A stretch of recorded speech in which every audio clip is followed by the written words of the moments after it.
Good afternoon and welcome to Comics Coffee. I'm your host, Jay Wheeler.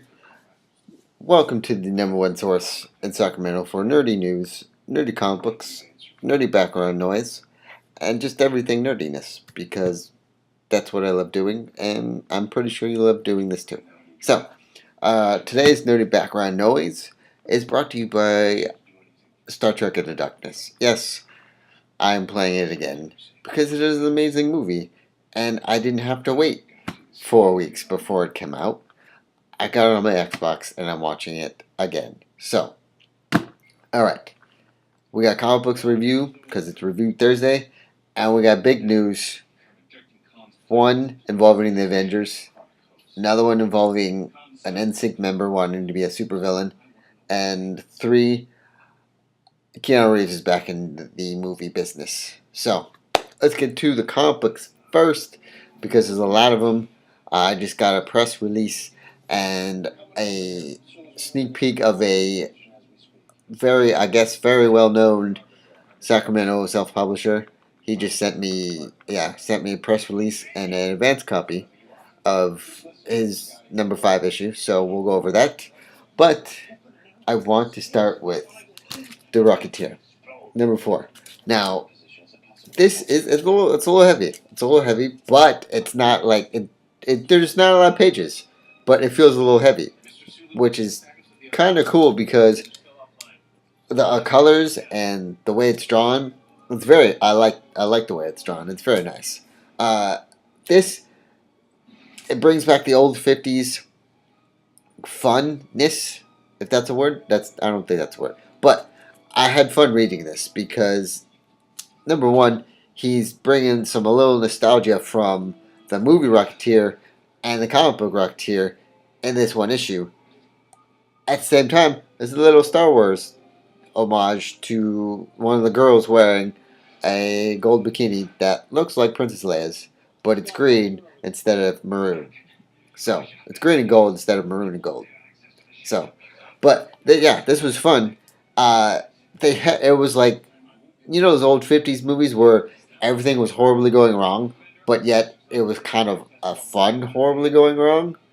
So, that's basically what this issue was.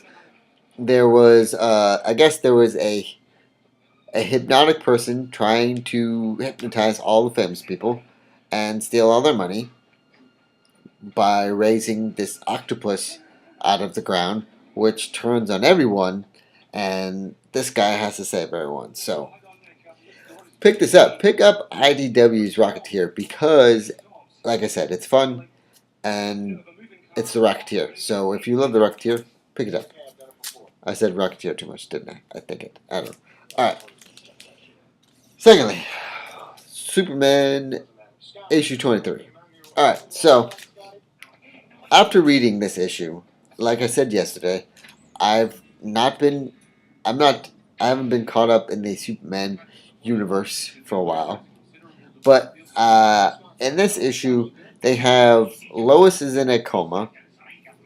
This lady is a queen bee type lady that can control people and is, messing with everyone's mind and trying to and apparently honey that the honey that she spits out can control Superman. So she tries to control Superman. Superman's fighting through it and everything like he normally does. And then it turns out that this gentleman right here turns out to be the hero and helping out Superman at the same time. So maybe I should go back and start the beginning of where this villain came from. But for what I read, there was a lot of stuff just happening everywhere. With people controlling people. She was controlling people. She was having cops turn on each other. It was pretty crazy. But the art on the cover was not the necessary art on the inside. So, I mean, that's cool. But all in all, this was a kind of active story. So, Superman has always been a little more active than Action Comics. At the same time, all of the DC comics that I'm going to show you are vamping up for Villains Month that starts in September. So when you read the end of any DC comic that you've gotten so far, it will talk about some sort of villain happening. Or in the middle of it, they'll have like an advertisement for like Forever Evil, and then like either one of the villains, like Boots or something, stepping over like Superman's shield, or Nightwing. There'd be like a bloody Nightwing symbol, or you know, it's pretty cool. But the story is a lot of action, a lot of story. So pick this up if you read Superman, or if you already had read Superman, you kind of know what I'm talking about. I say kind of because sometimes I don't know what I'm talking about, and I just pretend to. So, all right. Thirdly, Flash 23. Now, in this whole issue, the it's just an epic speed fight between three people, between the Flash, Reverse Flash, and the scientist that was trying to help Flash contain his speed when he came back, but then turn on him and had the whole Central City turning on the Flash. So that's going on, and then Iris and Penny are talking, and somehow Iris gets a bit of the Speed Force because she finds out that Iris's brother is the Reverse Flash. So she gets a little bit too emotional, and all of a sudden has some of the Speed Force coming to her, and she disappears, and then goes into the fight where they're at, and somehow gets hit by her brother. Which, by the way, I don't know if I want to tell you who her brother really is, but when I read it at the end, I was like, what? How is that possible? How is that possible? Kind of thing. So, read this, pick this issue up, and if you haven't picked this issue up yet, if you have read this issue, that's what I'm trying to say, then you know what I'm talking about, and you know what the cliffhanger was at the end of it. So, cliffhanger was the best part about this, by the way. So, next issue of Flash will show how the Reverse Flash got his powers, what his past was like, and how he's going to make everything right, I guess. So, then lastly, well, not lastly, but second to last, Teen Titans 23. And the first half of this issue is basically all about Bart. Why I cannot keep saying that. Um, I think it's Bart. Yeah, let's just go with Bart. It's Bart, and they're talking about how he's from the 31st century, and he's fighting to stay here instead of the people from the 31st century trying to grab him and bring him back so they can judge him for the crimes that he's done. Because apparently, in the 31st century, he's a terrorist, but he escapes the 31st century, comes here as wanting to be a good person. Which, by the way, the Titans know he's a good person because he wouldn't be doing all this hero stuff if he wasn't. And at the same time, the same romance that I do not think will ever die and should never die as Wonder Woman, Wonder Girl, and Superboy find each other on looking out at the stars, and they kiss, of course, because that's going to happen. And at the end of this issue, it goes from being all about Kid Flash, and it ends with Bunk Miguel leaving and going to be with his partner who's in a coma, which leaves the original Titans except Beast Boy because Beast Boy is going with him.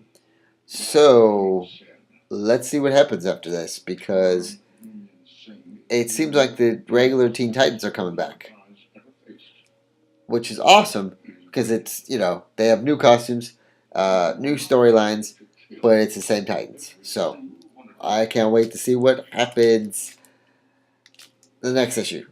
But the next issue, I believe, is going to be villains. So I don't know what villain it's going to be for the Titans, because the Titans have multiple villains.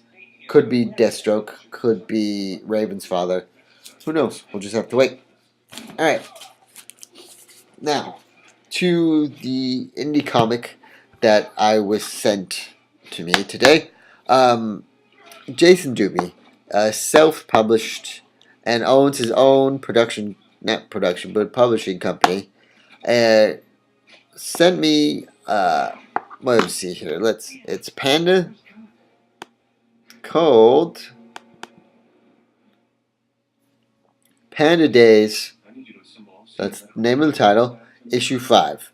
Now, the story about Panda Days is that a great panda and a great ninja both were going to fight each other. They were both in an epic battle.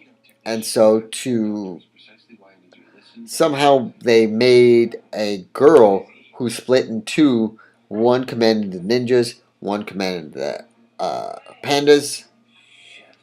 So they got separated, and they also have been joined by another person that when they're joined together, they will bring the armies to Earth and they will fight it out.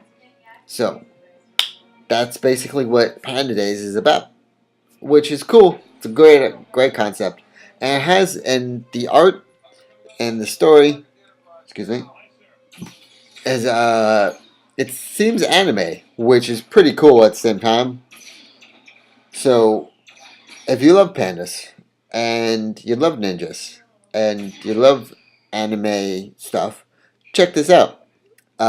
This issue 5, is going to premiere at SAC Anime this weekend at the Sacramento Convention Center, August 30th.